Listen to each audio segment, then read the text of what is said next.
완전 새로운 세상이 열리게 되거든요. 유럽에 갈 때도 이 한국적인 감정들을 그래도 표현하고 싶은데 영어로든 체코어로든 마땅히 표현할 수 있는 방법이 없더라고요. 그래서 저도 이거 표현하고 싶을 때 어쩔 수 없이 이 아이구라는 단어를 쓰게 돼요. 요즘 영어를 공부하면서 인풋의 중요성이 많이 강조가 되죠. 그런데 인풋의 역할이 왜 중요한지, 인풋의 역할이 뭔지 몰라서 잘못된 인풋 자료를 선택하시는 학습자분들이 많아요. 그래서 이 문제를 오늘 같이 해결하러 갈게요.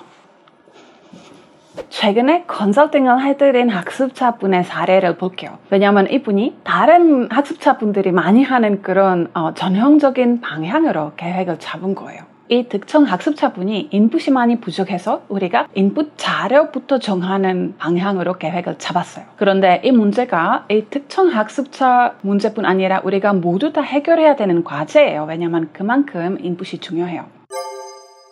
학생이 영어 공부하면서 문제에 부딪힐 때 가장 기본적으로 확인하는 그런 바이탈 사인, 그런 활력 징후 여러 가지가 있는데 그 중에 가장 중요한 거 두 가지 있어요. 하나는 매일 하고 있는지. 왜냐하면 우리가 죽을 때까지 영어를 매일 할 필요가 없기는 해요. 그런데 문제가 발생했을 때 아니면 내 실력을 올리고 싶을 때 우리가 지속적으로 힘을 가하는 게 중요해요. 그래서 지속적으로 얼마나 많이 해야 되냐면 매일 하는 게 좋은데 최소한 주 5일 하셨으면 좋겠어요. 주 6일이 더 좋아요. 하루를 쉬세요. 그리고 두 번째 요소가 인풋이에요. 인풋을 꾸준히 하고 있는지, 지속적으로 하고 있는지. 인풋을 한다는 게 정말 기본 중에 기본이라서 영어를 공부하면서 딱 한 가지를 하려면 그 한 가지가 인풋이 돼야 될 거예요. 그 정도 인풋이 중요하고 지속적인 인풋이 없으면 앞으로 나갈 수가 없어요.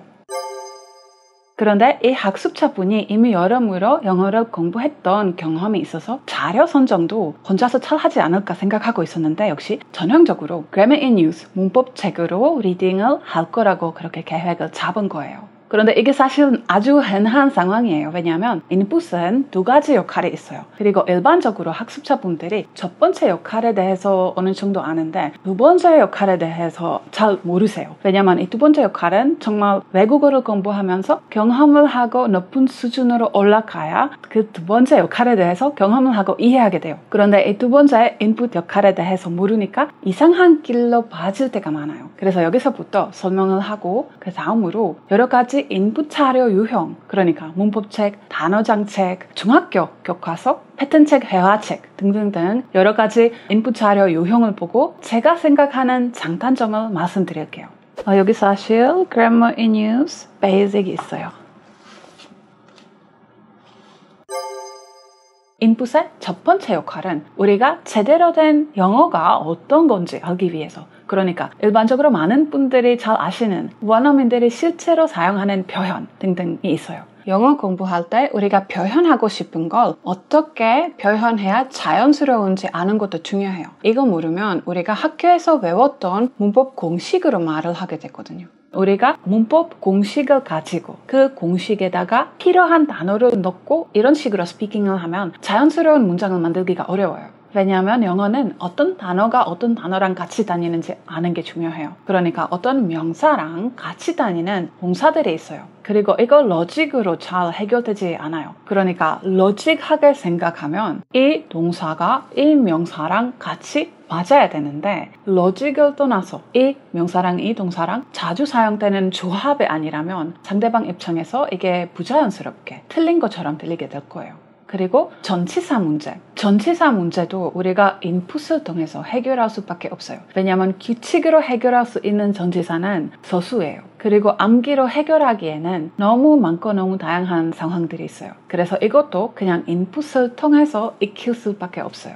여기 중요한 건 이런 인풋을 통해서 익히는 문제들은 중급 이상 정도 올라가야 해결되기 시작해요. 그래서 초보자분들 아니면 낮은 중급자분들은 나는 영어 전치사 문제를 지금 무조건 해결한다. 그렇게 생각하시면 안 돼요. 왜냐하면 초급에서 아니면 낮은 중급에서 이런 문제가 해결되지 않아요. 왜냐하면 어느 정도 인풋이 쌓여야 해결되는 문제이기 때문에 중급 이상 정도 올라가야 이 문제가 해결되기 시작돼요.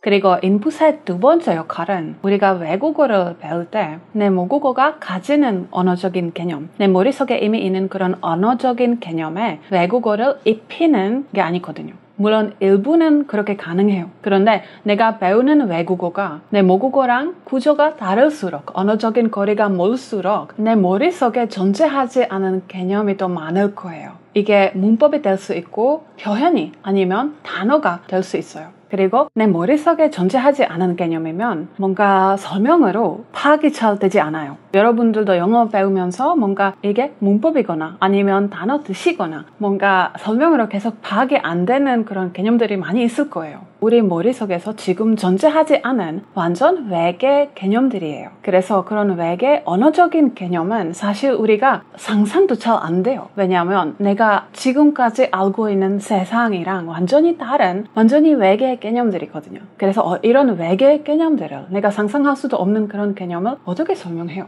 그래서 이것 때문에 우리가 보는 인풋은 문맥이 있어야 되는 뿐 아니라 상황에 있는 것도 중요해요.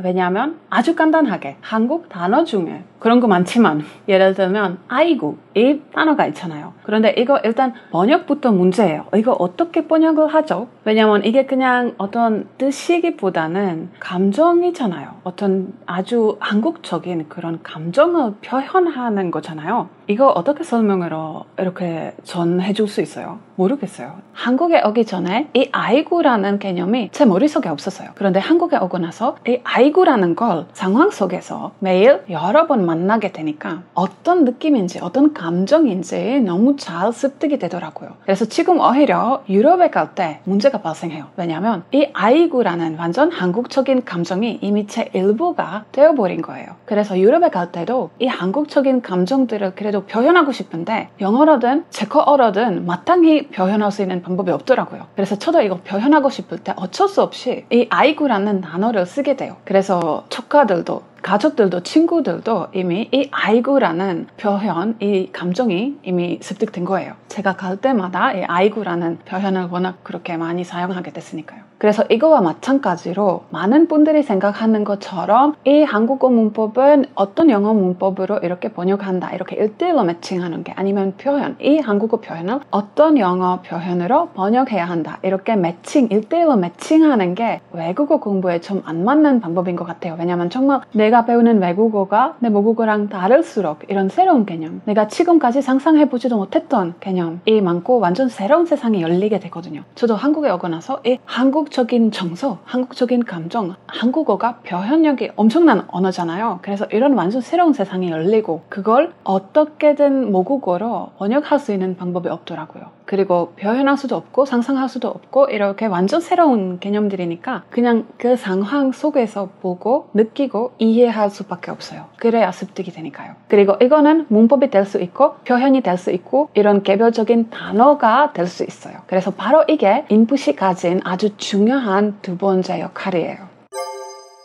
그래서 인풋의 첫 번째 역할을 생각한다면 이런 문법책 같은 그냥 영어 문장이 통째로 나와 있는 아무거나 괜찮을 거죠. 그런데 두 번째 역할을 생각한다면 두 번째 역할은 문맥이 제대로 있어야 되고 상황까지 있어야 우리가 이런 나한테 아직 익숙하지 않은 그런 개념을 습득할 수가 있는 거예요. 그래서 이런 문법책을 보자면 여기 이렇게 문장이 통째로 있으니까 표현 암기하기에는 괜찮을 것 같죠. 그런데 문장들이 다 이렇게 독립적인 문장들이니까 상황 면에서는 좀 문맥이 부족할 것 같아요. 그래서 문법 교재는 우리가 예문장을 보고 읽고 어느 정도 마음에 드는 예문장을 암기하는 것도 좋아요. 그런데 인풋 자료로 부적절해요.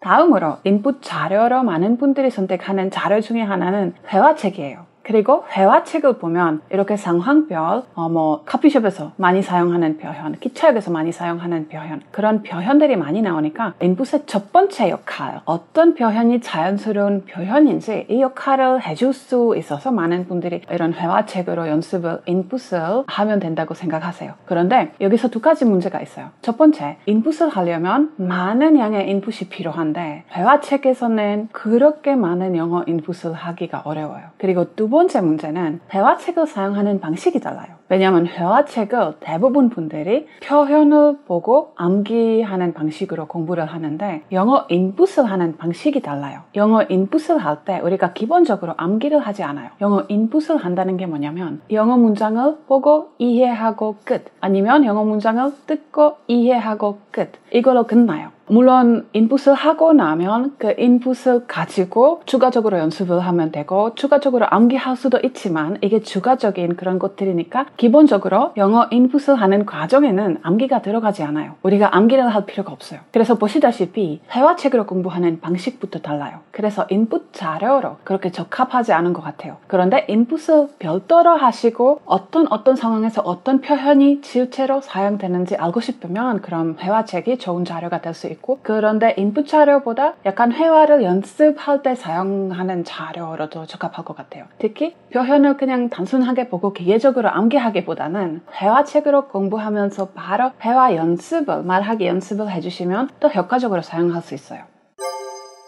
그리고 또 많은 학습자들이 선택하는 같은 유형의 조금 다른 자료는 패턴책이 있어요. 여기서 상황별 대신 패턴별 이렇게 표현들이 나열되어 있는데 같은 단점을 가지고 있어요. 일단 인풋의 양이 너무 부족해요. 물론 한 표현에 대한 다양한 예문을 보는 게 좋아요. 그런데 솔직히 말하면 같은 표현에 대한 다양한 예문을 보면 이 표현이 어떤 감정으로 사용하는지에 대한 감이 잡힐 때도 있어요. 그런데 안 잡힐 때도 많아요. 그래서 다양한 이렇게 독립적인 예문장을 보는 것보다 정말 상황 속에서 보는 게 가장 도움이 되는 것 같아요. 왜냐하면 상황 속에서 그 표현을 보면 주변에 상황이 있기 때문에 어떤 감정으로, 어떤 느낌으로, 어떤 뜻으로 사용되는지 정확하게 알 수 있어요. 그리고 여기서 패턴책에서 보면 랜덤 페이지를 열었는데 이 페이지만 보면 어떤 문제점이 있는지 알 수 있을 것 같아요. 여기서 뭔가가 is on the line 라는 표현을 무엇이 위태롭다 라는 한국어 표현으로 번역이 됐어요. 그런데 이게 맞기는 한데 완벽하게 1:1로 매칭되지가 않아요. 그래서 한국어로 무엇이 위태롭다 라는 모든 문장을 뭐뭐뭐 is on the line 라고 번역하면 많은 오해가 일어날 거예요. 그래서 여기도 1:1로 서로 매칭되지 않으니까 is on the line는 어떤 위태로움의 상황에서 사용하면 되는지 어떤 상황에서 사용하면 안 되는지 우리가 정확하게 알아야 오해 없이 사용할 수가 있는 거거든요. 그리고 여기 보시면 설명으로도 제가 이해하지 못했을 거예요. 여러분 어떤지 모르지만 저는 이해하지 못했을 거고 예문으로도 약간 어떤 위태로운 상황에서 사용하면 되는지 어떤 위태로운 상황에서 사용하면 안 되는지 정확하게 감이 안 잡혀요. 저는. 그래서 이런 표현을 상황 속에서 볼 필요도 있을 거예요. 물론 패턴책은 다시 회화를 연습할 때 그런 약간 보충적인 자료로 사용하시는 게 좋아요. 그런데 인풋 자료는 따로 하셔야 될 거예요. 별도로.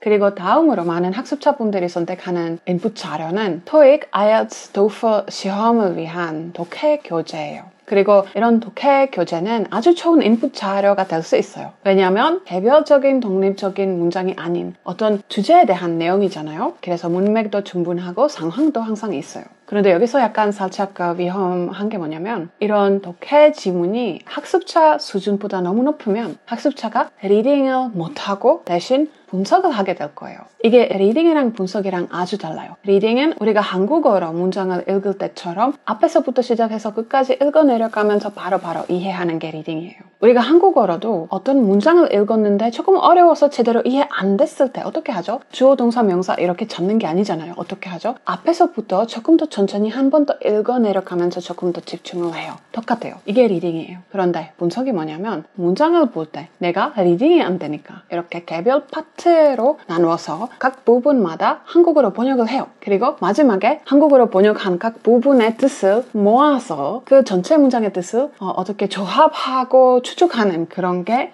분석이에요. 그런데 시험을 위해서 어쩔 수 없이 해야 된다면 그럼 어쩔 수 없이 할 수밖에 없죠. 그런데 실력을 올리기 위해서 공부를 한다면 분석을 안 하셨으면 좋겠어요. 대신 리딩을 많이 하셨으면 좋겠어요. 왜냐하면 나중에 리스닝을 하게 되잖아요. 그런데 리스닝은 어떤 방식으로 진행되는지 한번 상상해 보세요. 우리가 제대로 된 리딩처럼 앞에서부터 시작해서 끝까지 들어보면서 바로바로 이해해야 하는 게 리스닝이죠. 리딩이랑 똑같아요. 그래서 정말 시험 때문에 어쩔 수 없는 게 아니라면 분석을 안 하고 리딩을 하는 게 좋은데 그런 어려운 독해 지문으로 리딩이 안 된다면 그럼 먼저 좀 더 쉬운 자료로 실력을 키우는 게 좋은 것 같아요. 그리고 다음으로 많은 분들이 선택하는 자료는 중학교 교과서가 있어요. 중학교 교과서는 제 생각에는 괜찮은 인풋 자료가 될 수 있을 것 같아요. 왜냐하면 문법에 대한 그런 설명도 많지만 중간에 충분히 상황이 있는 그런 스토리 부분, 설명 부분 등등이 있어요. 그래서 중학교 교과서를 인풋 자료로 선택하시면 나쁘지 않을 것 같아요. 여기서 살짝 걱정되는 부분은 중학교 교과서에서 이렇게 약간 스토리 부분들이 나오긴 하지만 사실 중학생 입장에서도 그렇고 어른 입장에서도 살짝 지루하지 않을까에 대한 걱정이 조금 돼요. 그래서 그게 아니라면 중학교 교과서는 오케이. 그런데 오디오랑 같이 사용하셔야 돼요. 중학교 교과서는 초보자분들에게는 적합한데 제 생각에는 초보자 그리고 낮은 중급까지 보시는 자료는 항상 오디오랑 같이 들어보시는 게 좋아요. 다음 유형으로 많은 분들이 선택하시는 그런 인풋 자료는 이렇게 단어장 교재가 있어요. 그런데 단어장 교재는 단어마다 예문장이 있으니까 이게 괜찮은 인풋이 되지 않을까라고 생각하시는 분들이 많은데 이거 사실 문법 교재랑 같은 문제점을 가지고 있어요. 이게 예문장에 있지만 예문장은 상황이 없어요. 그리고 예문장은 문맥이 어느 정도 있지만 내가 제대로 이해할 수 있을 정도로 충분한 문맥을 제공하고 있는지도 의문인 경우가 많아요. 그래서 단어장 책도 인풋 자료로 적합하지 않아요. 그래서 영어 인풋 자료로 독립적인 문장이 아닌 그런 자료를 선택하시는 게 좋아요. 그래서 여기서 스토리가 될 수도 있고 아니면 다른 사람들의 대화, 다이얼로그 아주 좋은 자료가 될 수 있어요. 그리고 굳이 스토리가 아니라도 어떤 주제에 대한 내용 이것 다 아주 좋은 인풋 자료로 될 수 있어요. 그리고 요즘 시대에도 레벨마다 자료가 많아요. 그래서 초보자분들은 예를 들면 성인 초보 학습자를 대상으로 만들어진 그런 Graded Reader부터 시작하시고 성인 초보 학습자를 대상으로 자료를 제공하는 웹사이트, 유튜브 채널도 있어요. 여기서 초보자분들은 항상 조심해야 되는 건 텍스트 아니면 스크립트 플러스 오디오가 있는 게 중요해요. 우리가 리스닝은 처음부터 많이 해주시는 게 중요해요. 그리고 중급자분들은 여기서 좀 더 많은 선택이 추가돼요. 원서에 조금씩 도전해 보실 수 있고 영화 아니면 넷플릭스 같은 재미있는 자료로 조금씩 공부를 해보시는 게 좋아요. 여기서 중급자 이하 분들은 조심하셔야 되는 건 우리가 리스닝을 무조건 많이 하는 게 중요해요. 영어 공부할 때 리스닝이 가장 중요한 스킬이라고 생각해요, 저는. 그런데 문제는 중급 이하 레벨에서는 그냥 오디오만 들어보면 이해 안 될 때가 많아요. 안 들려요. 그런데 너무 안 들리면 이해 못 하잖아요. 이해가 안 되면 습득이 잘 안 돼요. 그래서 우리가 중급 이하 레벨에서는 텍스트의 도움 아니면 자막 아니면 스크립트의 도움을 받아서 리스닝을 해야 될 거예요. 그리고 8월 1일부터 301 프로젝트를 같이 하실 분들을 위한 자료 선택 영상이 구체적으로 하나 더 나올 거예요. 7월 중에. 그래서 조금만 기다려주세요. 오늘 영상도 조금이라도 도움 되셨으면 좋겠어요. 다음 영상에서 뵐게요. 바이바이.